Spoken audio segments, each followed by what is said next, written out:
Well, fellas, I hope you're doing very well today. My name is Janek Z Arts, and today I'm going to show you my top 3 best things to sketch or draw if you want to practice your drawing. So today I'm going to show you like my 3 picks of the things that are maybe not the easiest, but definitely one of the most important things to practice when you want to get better at drawing. So yeah, I'm just going to show you my personal view of what you should do to get better. Before we start, thank you for the recent support on the channel, and also you should remember that this video is just entirely my opinion. I am showing you things that I think are the best to practice. If you find something that is maybe a bit harder or a bit easier to be better for you, or that's something that works a bit better for you, that's okay. Everyone has different opinions, so I'm not going to maybe share my views and let's say force you to use my view. So yeah, let's start. So the first thing that I wanted to go in this video about is circles. Now, why are circles good to practice? First of all, when you see a lot of things in real life, there are a lot of things that are based off of circles. Maybe, let's say, cylinders, maybe, let's say, microphones, maybe like boxes, maybe flower pots and stuff like that. If you want to draw, for example, something that you see in real life, circles are a great way to practice drawing those things, and also it is a very good way to actually make your, let's say, sketches and make your, let's say, way of drawing and your art style.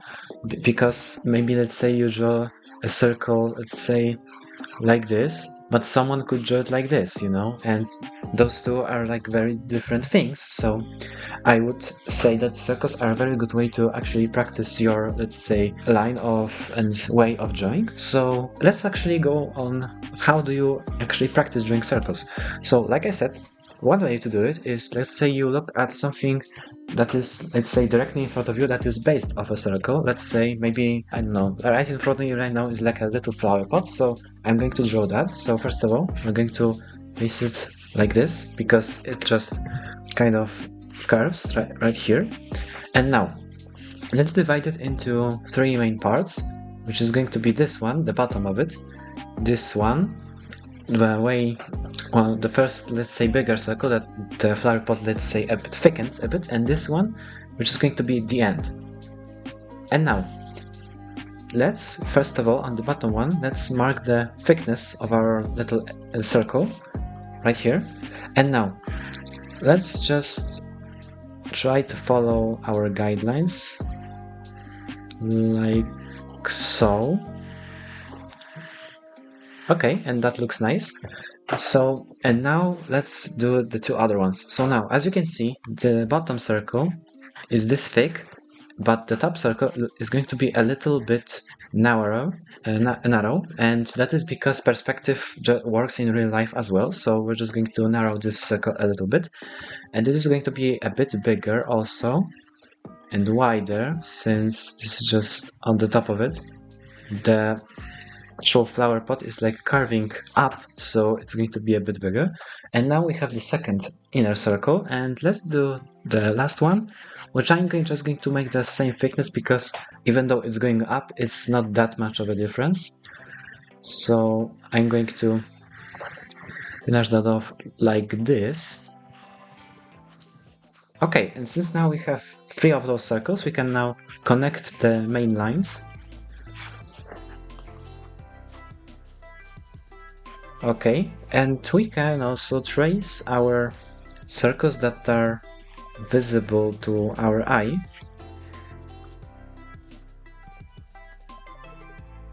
Okay, and there is our little flower pot. I know this may not look perfect, but it works, so I'm just going to leave that. And a second way to draw circles very professionally is by integrating them into squares. When you sometimes see like a perfect circle, you can guess that it is kind of integrated into a square like this. So let's draw one. We have a simple square right here, and now let's mark the middle point and let's divide it into halves, like so and like so. So now we have the points in which our circle is the widest. And now the easiest way to actually integrate it here into a square is just drawing the halves of your circle and just following your little lines like so. and that works. But if you want to, for example, let's say get better at drawing circles a bit faster, a good way to do this is the one simple hand motion across the entire square. And that works a bit better since you're using your entire hand and not just your wrist. And also it works a bit better because you draw the entire circle and not just halves, where you, for example, can't do it in certain areas. You can just draw a half of a circle and call it a day. And it is also a better way to draw a circle like this than here. And this is because you can draw your square in different perspectives. Let's say we have a square that is sort of like this, and you integrate the circle basically the same way.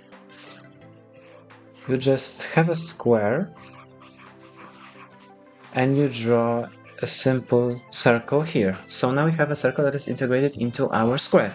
And this works a bit better as well, because if you want to actually see how your circles bend and maybe how the curves are aligned in perspective, a very good way to see that is to just draw a square and integrate a circle here. So this is the first thing that is a very good way to actually practice your drawing. So now let's go on to the second one. Okay, so the second thing that is a very good way to practice your drawing is cubes. You could guess that based off of my earlier videos when I just talked about that cubes and, let's say, boxes are like the main foundation of literally every single drawing or every single object that has existed. And that is true. You can integrate your drawings into boxes very easily. Let's say you, for example, have a simple cup. We can draw it like this. We don't have to make it a bit professional.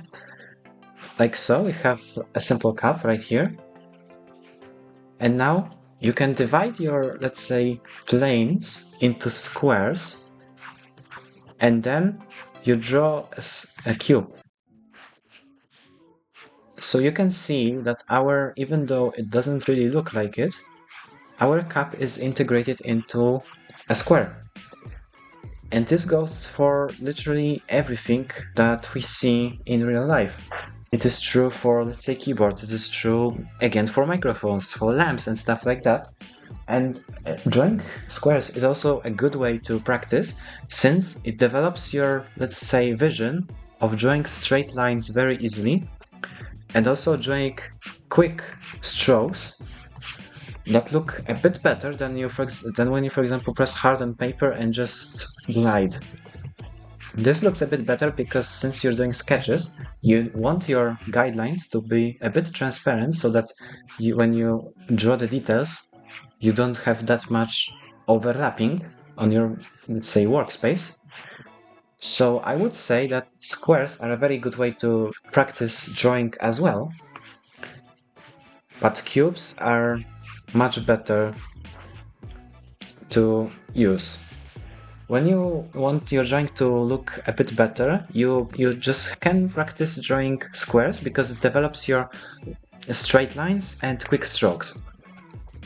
And one way to actually draw a cube, is by just, let's say, drawing a straight line across your workspace, like so. Then you determine your perspective. So let's say our square is going to go up in this direction. So I'm going to do just that, like this. And we have the first side of our square. And now we draw the second one, which is basically a copy of this side that we just drew. And now we draw the top. And if you want to, for example, practice drawing even the inside of, or maybe practice aligning your lines, which I should do as you can see, you can also draw the inside. A very easy way to do this is pick one edge from one of your sides, draw it, and then connect it to a top line to your vertice, and then you basically have a guideline to finish off your bottom half.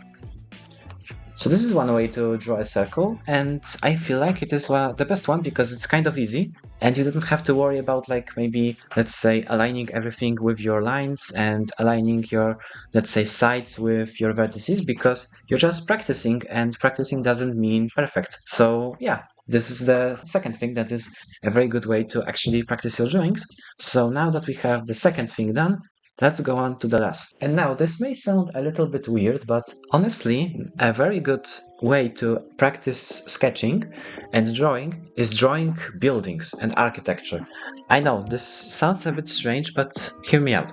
When you have a building and you want to replicate it, you practice not only your lines, but you practice drawing details and you practice visualization. You also can practice your creativity because if you, for example, draw buildings for a very long time, you kind of start to understand what different styles of architecture use, maybe styles of buildings, how they look, how different countries, for example, build their houses and stuff like that. So not only this develops your actual art skill, it develops your brain also because it can develop your creative mind and can make you visualize things easier. So let's, for example, draw a simple building, which is going to be like a little 3-story apartment connected with a shop. So we're just going to make a front right there, make the sides here and here. It's going to be a pretty interesting perspective, honestly.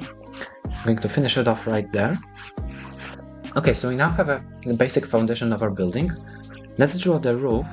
I'm going to make simple guidelines for it in the first part because I will draw the details, but not right now. I want everything to look good. Okay, so now that we have our roof, let's finish the foundation of our building by drawing little walls at the bottom. Okay, that looks nice. And now the front. We can draw a simple door right here.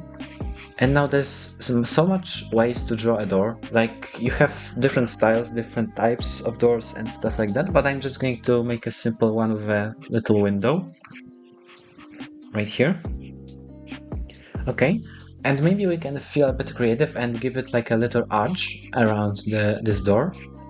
Like so. Okay. And now the first window, which is going to be here, let's say. And we follow the perspective, as you can see, so that our window doesn't look bad. The second window, which we can place here. Okay, that looks nice. And now, since we have the bottom floor, let's create the first floor. Or the second one, if you're an American. Okay, and now we don't have to draw a door here because obviously it wouldn't make sense, but we can draw a window, which is going to be a pretty small window, but we can make an arch over it, like a little rooftop, let's say. And here we can copy this window, basically.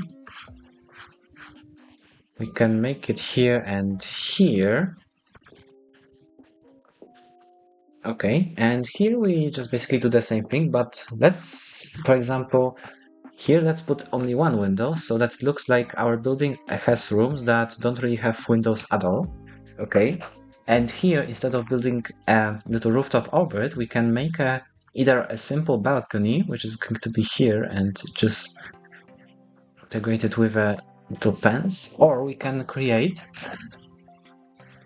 a little, let's say, flower area. So we can have plants here. Okay, that's the gross. And here we just copy a simple foundation and an arch, let's say here. Okay, and let's draw the last floor. It's going to be on the top. Okay, and here we can basically copy these windows. So let's do just that. Here, let's here put 2 of them. Okay, and here let's also copy this window. Alright, so since we have like the basic shape of our building, let's like finish it off with darkening it and giving it a bit more detail. So let's say, yeah, I'm going to put a time lapse right there.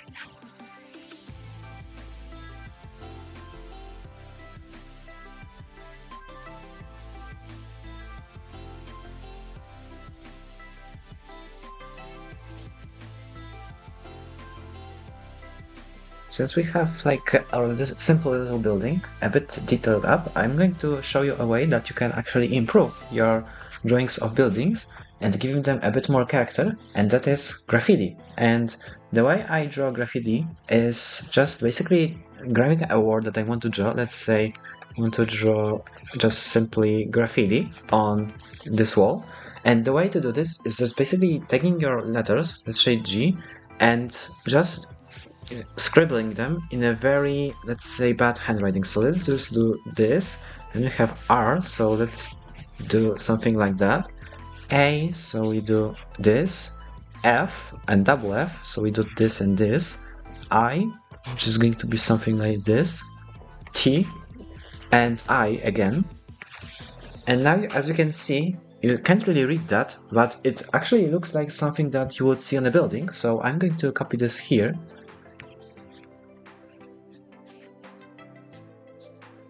And as you can see, I also have this way of doing graffiti that sometimes the word is a bit short, or let's say a bit small, and you have a small area. You can also just draw it with one simple line. So let's just do something like that. Graffiti. Oh, there we go. And that just spells out graffiti, as say, but you know, it looks like something that you will see actually on a building, so it is pretty good to put that so your buildings have a bit more character. And that is the last thing that I wanted to show you. That is, in my opinion, one of the best ways to practice your drawings. So this is it for today's video. So yeah, thank you so much for watching. Make sure you like and subscribe, and also make sure you leave out ideas for future videos in the comments section. I will try to respond to all comments that you guys leave here. So yeah, Janek is out. Peace.